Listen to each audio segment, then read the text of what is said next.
Bonjour, je vous présente donc une petite vidéo de nettoyage d'étui. Je pense que c'est la méthode la plus simple et économique sur le long terme, à côté des tumblers avec plein de pop-corn qui font du bruit, où il faut racheter du média et tout ça. Donc je vais vous montrer comment passer de ça, une douille assez sale, vous voyez, à une douille toute propre, prête à être recalibrée, rechargée. Donc ça vous donne aussi l'économie du nettoyeur de logement d'amorce, logement d'amorce, pardon, parce que ça nettoie tout à fait bien les logements d'amorce. Donc au niveau du matériel qu'il vous faut, moi j'utilise un déprimeur de chez Frankfurt Arsenal qui marche plutôt bien. Comme ça je peux enlever facilement.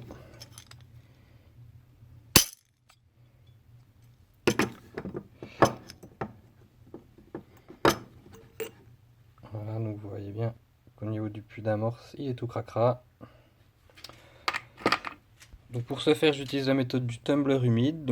J'ai trouvé, grâce à Mr Big Gun, un tumbler humide abordable, hein, qui est un peu loin des prix des tumblers Frankfurt Arsenal et tout ça, qui sont assez chers. Bon, après, on peut faire une quantité bien moindre au niveau nettoyage d'étui, mais bon, pour un petit rechargeur, c'est largement suffisant. Je vous déconseille l'utilisation des petites billes qui vous donnent avec. C'est des billes qui sont pas en acier inoxydable. Et du coup, pour nettoyer les logements d'amorce et les étuis, il nous faudrait des petits pains plutôt spéciaux. Donc les petits pains, c'est ceci. C'est donc des petits pains en inox. Je vous mettrai la longueur et la description sur la description de la vidéo. Il en faudrait à peu près 300 grammes. Au niveau du nombre d'étuis, on peut dire qu'on peut faire 150 étuis de 357 Magnum, et puis on peut dire qu'on pourrait faire à peu près 200 étuis de 9 mm au niveau de la taille. Donc pour ce faire, moi j'utilise le tumbler humide.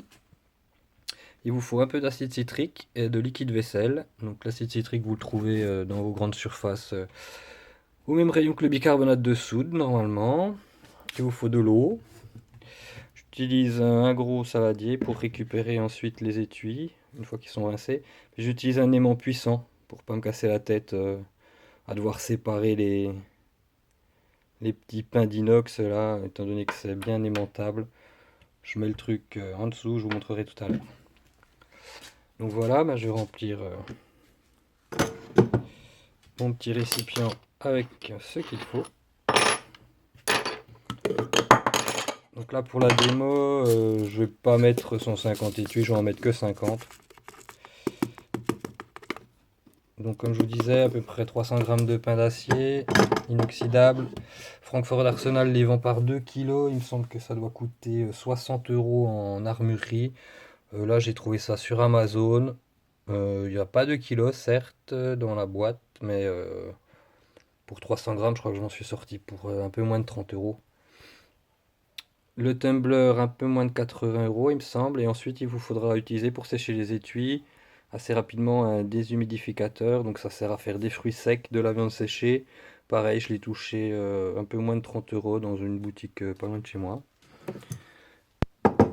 Alors, on va mettre nos étuis à l'intérieur.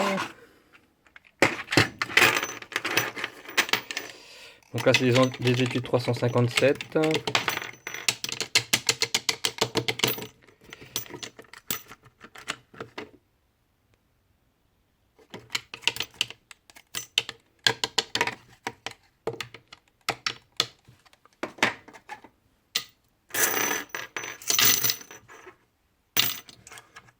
J'ai oublié, il vous faudra une petite balance aussi pour les 3 grammes d'acide citrique.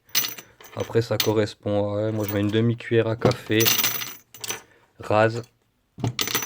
Donc ça va bien acidifier l'eau, ça va rendre vos étuis brillants, ça va aider à décrocher un petit peu les salissures, les résidus de tir, et puis comme ça permet que si vous avez une eau bien calcaire, d'éviter les traces.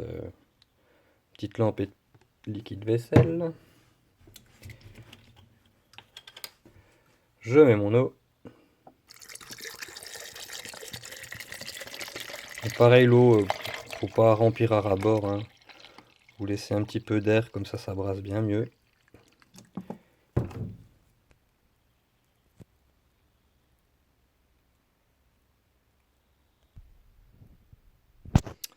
Donc après, ben, l'acide citrique.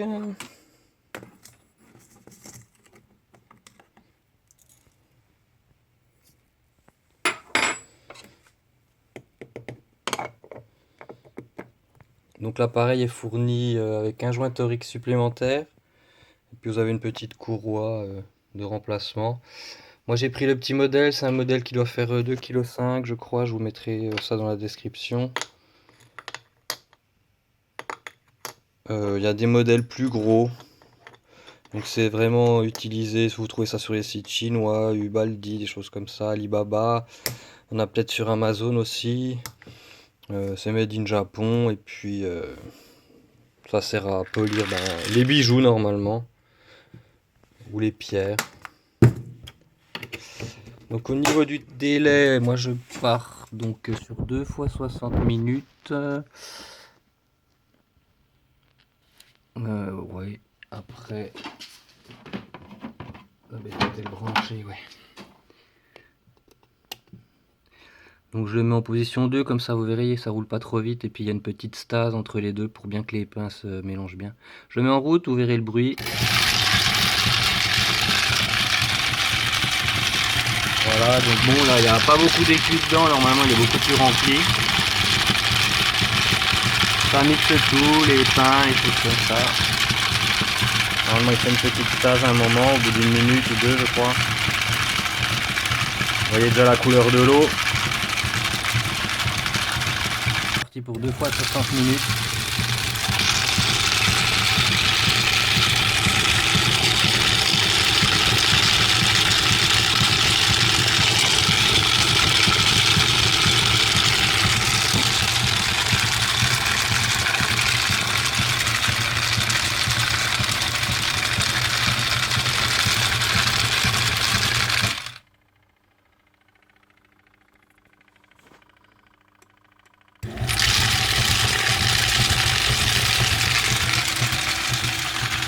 On se retrouve dans 2 fois 60 minutes.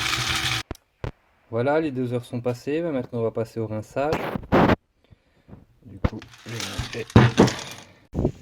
Donc, je prends un aimant assez puissant. Je vais le mettre dans un sac, comme ça sera plus facile à décoller. Hop.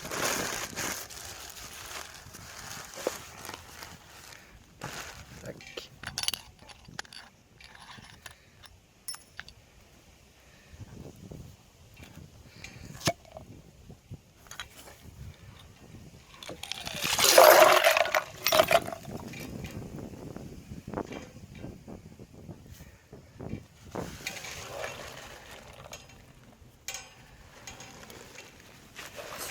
Alors, j'ai mon aimant qui est collé en dessous.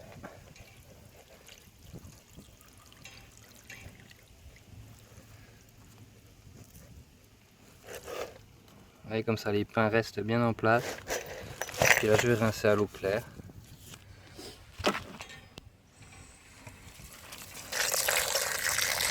Je fais plusieurs rinçages histoire de bien enlever les résidus. Voilà, je vais rincer une fois comme ça. En gros,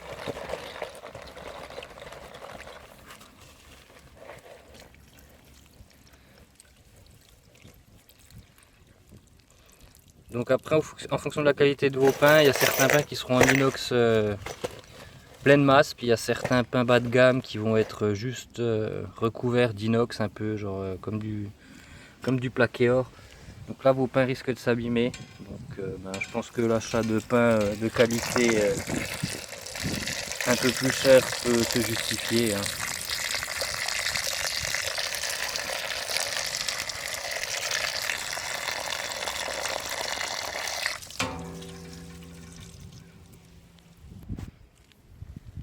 Donc voilà, maintenant que l'eau est à peu près claire, je les sépare à la main pour faire tomber les petits pains.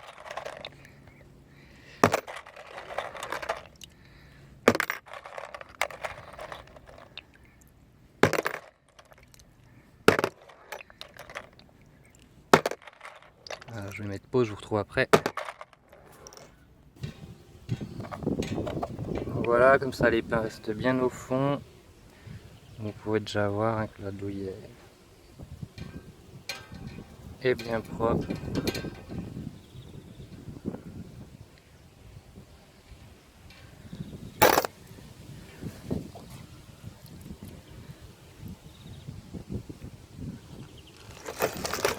Voilà, une fois que j'ai mes douilles rincées, séparées des pins, on va pouvoir aller les mettre dans le déshydrateur pour les sécher. Donc voilà, nous sommes vers le déshydrateur.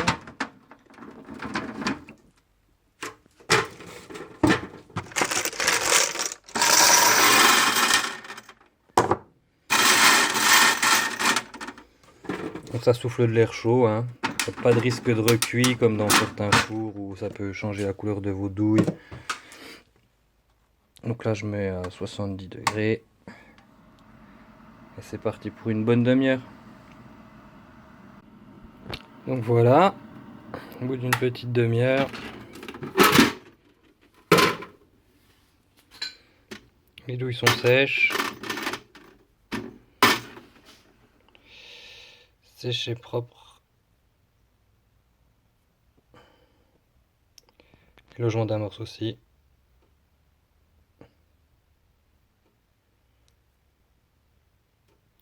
Reste plus qu'à recalibrer.